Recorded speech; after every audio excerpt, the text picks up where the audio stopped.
Nag-aantay kami ng OVA. Tumatawag ang asawa ko ng OVA.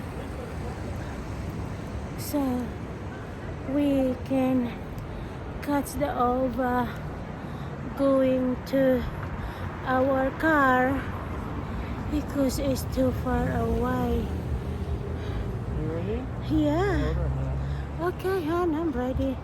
I just saw the young Santa Claus. A young Santa Claus. Punit pa yung damit niya, ang pantalon niya. Bigyan ko siya ng pambili ng pera. Para, ay, ang ganda naman pala ng bahay mo. Papunit-punit ka pa ng ganito. Isa ka rin ka pala na millionaire. Naloko ako dun ah. Abuti na lang, di ko binigyan ng pera. Oh my goodness.